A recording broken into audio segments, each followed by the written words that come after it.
Yes, the graphics card situation does look to be improving, but it still very much is difficult to find a GPU, a new graphics card, or a used one for that matter, at a decent price, let alone MSRP from the new retailers, and a graphics card that hasn't been stripped of all of its value with the scalper tax. And so, if this is your first time to the channel, welcome. I'm Terrence, and we are back inside the lab. If this is your first time here, I do welcome you to hit the subscribe button down below with the notification bell on to catch all future upgrades, live streams, and of course, community tab posts. And consider signing up to become a channel member. Really supports the channel on a monthly basis, and you get to unlock exclusive perks and content and be a part of our call-in member show. So you can find all the links in the description box below to anything that's discussed or talked about throughout the duration of this video. But there is hope for PC builders or PC gamers who are looking to finish their build or say upgrade their system, and you've been waiting for years. Maybe you're on that 9th generation, or even your 10th generation GPU is starting to show its age. If you're maybe rocking the GTX 1060 or GTX 1070, somewhere along those lines. If you are on the XX80 series on up, you still could very much hold on to your card for maybe another year at most, though games are becoming more and more demanding. So 8 gigabytes of VRAM may or may not get it done, depending on the kind of games you want to run, the resolution you want to run them at, and the graphic quality you also want to run them at. We talked about all three of those angles or aspects to PC gaming in a previous vlog. You can find those down in the description box below, or I remember to leave a link up to the card at the top of the screen. And that's because in the last two videos, we had discussed a lot of different reasons why you want to start with your monitor and the games you want to play, or the games you want to play and your monitor. That too will also decide the kind of graphics card you need or the GPU you'll need, and you won't have to worry about overspending or underspending and attributing the right amount of money to your budget. Again, you can find both of those videos down in the description box below. So that tells me that yes, while things are slowly starting to improve, there is this one factor that seems to be left ignored, or one that we should actually take into consideration, and that is GPU prices have been so high for so long. Is it really in the best interest of retailers to lower the cost or lower the prices of GPUs, even when inventory and stock does improve? And when I mean improve, I mean the scenario I just highlighted and mentioned with me going to Best Buy. When the situation improves, I should be able to go into Best Buy, not as a YouTuber, not as a content creator. I should be able to just go into Best Buy and be able to pick up one of these graphics cards. Now, is it in Best Buy's best interest to say maintain those, go back to MSRP or what's considered MSRP?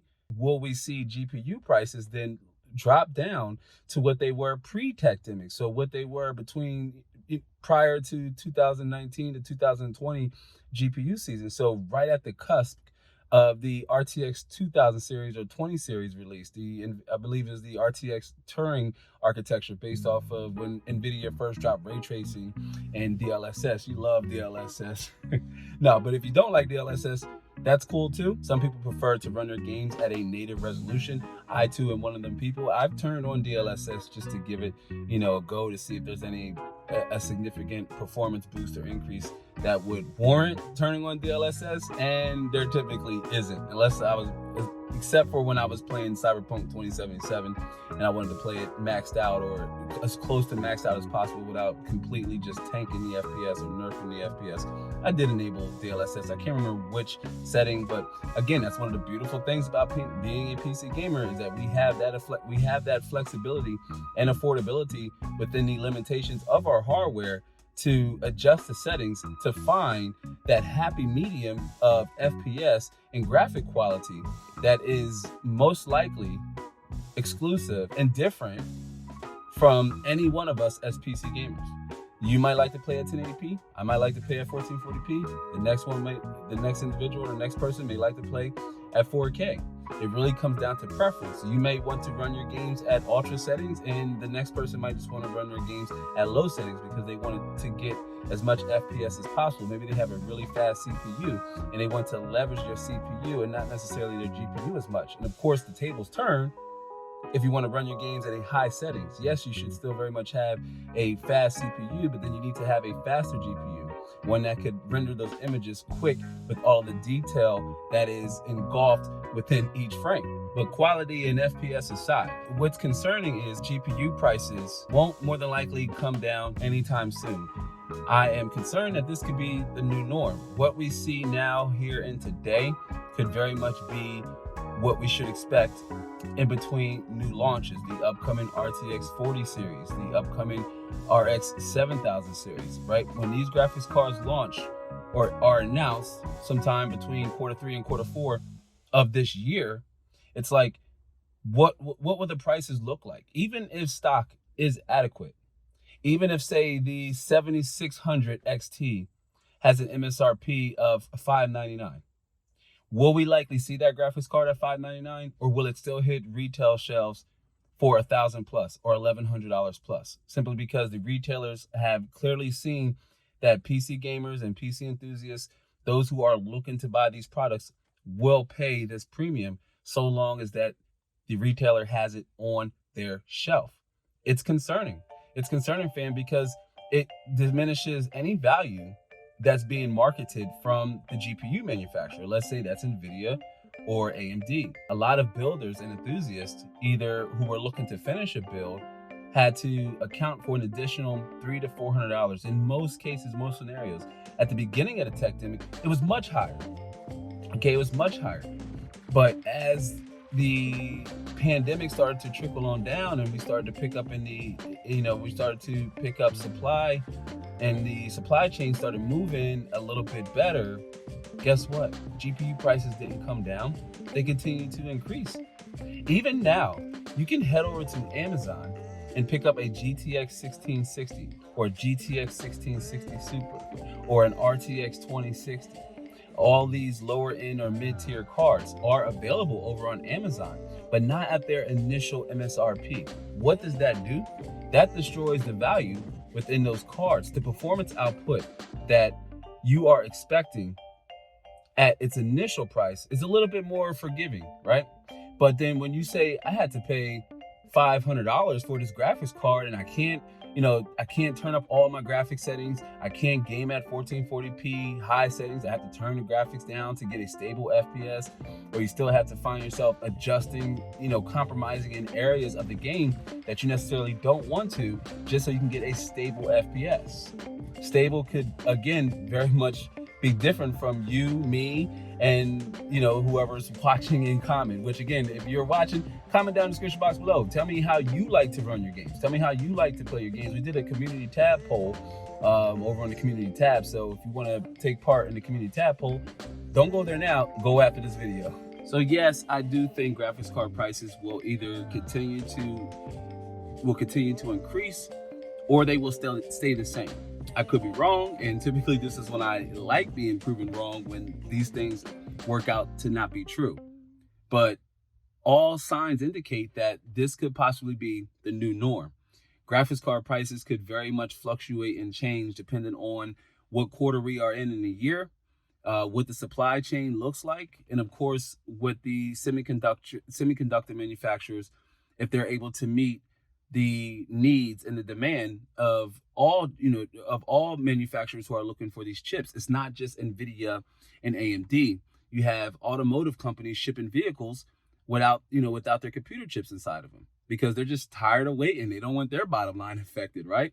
NVIDIA and AMD will still continue to design these graphics cards and have them be fabricated by these semiconductor companies, and they will still see their profit because the demand is still very much so high for graphics cards. Okay, so they will continue to see profits.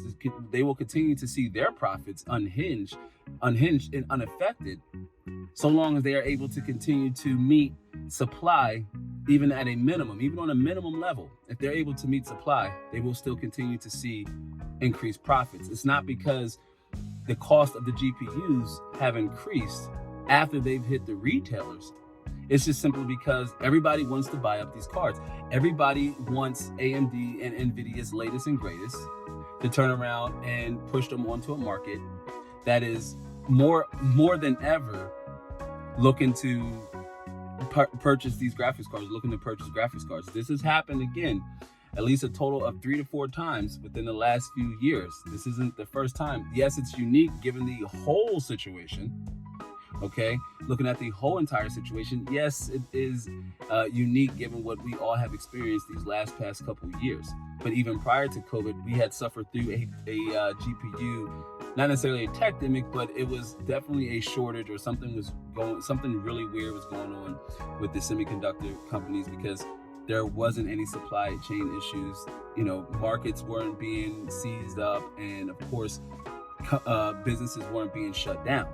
Okay, so whatever was going on over there at that time, again, PC gamers and enthusiasts, we had to bear the blunt of the impact of there being very limited GPU supply. And of course, you had people on the used market still scalping graphics cards, even doing what they were doing prior, and that's buying whole pre-builds off Amazon, which also fudged up the pre-built, any interest in buying a pre-built. There just weren't any quality pre-builds available, which even then, those businesses too took advantage over the opportunity of demand being so high and supply being low, right? So the price of pre-builds too started to trickle up and increase by anywhere between 20 to 30%. Also diminishing and destroying any potential value that pre-built system still had. But that's all good. I got love for pre-builds. I just don't like what was the practice that was going on at the time, and that's buy a pre-built, gut the GPU out, put something inferior inside or not as powerful, and then turn around and sell the GPU. And that person, between selling the graphics card and selling the pre-built PC, even with putting an alternative card inside, maybe something low end, they still likely turn a decent profit, multiple hundreds of dollars in profit, just taking advantage of the situation. If you are looking to buy a graphics card and you do not want to pay more than you should or that you need to, I highly recommend you start by looking at a Micro Center. Even if it's a potential hour plus commute for you, if you write out a list of all the parts you might need for your system, even if you're upgrading your system, okay, you could save money by maybe taking that drive versus paying more than what you should buying one online. And more than likely, the one you want to buy won't even be available. And if it is, you're going to have to head over to the private used market, and over there, scalper tax still applies, fam.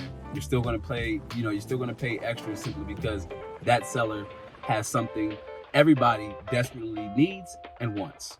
But regardless of my stance, or regardless of, I guess, the message of this video, it's not all gloom and doom, right? It's not all gloom and doom. This isn't necessarily the new norm, as much as this is a temporarily pain that we all have to endure and that we all have to deal with. As the situation slowly starts to improve, we will either see graphics card prices stabilize and normalize back to what they were prior to the techdemic, or we will continue to see them increase and rise even when stock becomes adequate.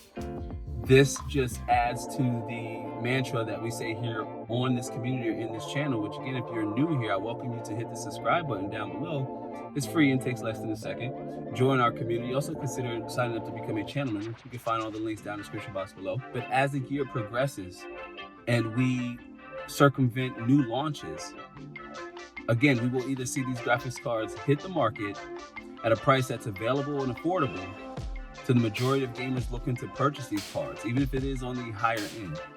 Your RTX 4060s and your 4070s and your 4080s.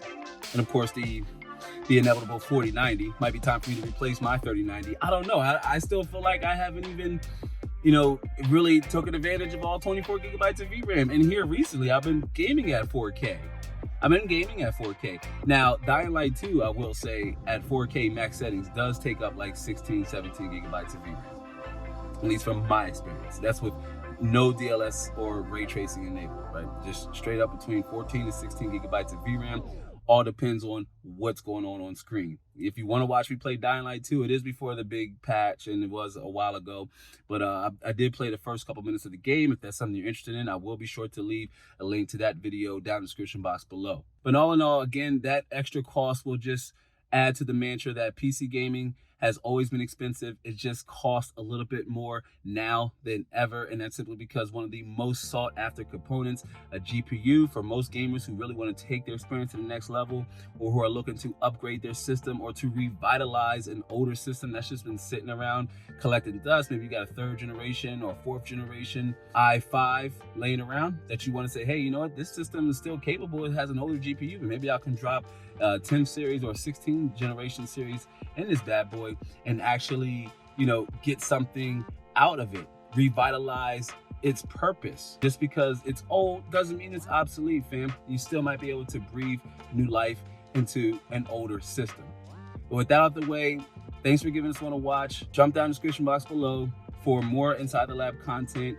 We do go live once a week, every weekend, just about Saturday or Sunday, and then sometimes a pop-up live stream in between. That's kind of like with the Dying Light 2 stream. That's down in the description box below. Again, head down there and give that video a watch. It's more than just a pop-up live stream. We had a great conversation on detail and maximizing detail in your settings and your games. And then be sure to watch this video if you want to know what it takes to get into PC gaming in 2022. To hit the subscribe button again to catch all future content and live streams the moment they drop. Also, give this playlist a watch to get caught up on our weekly Inside the Lab Live XP live stream. Again, I hope to catch you on the next one. So until then, be easy.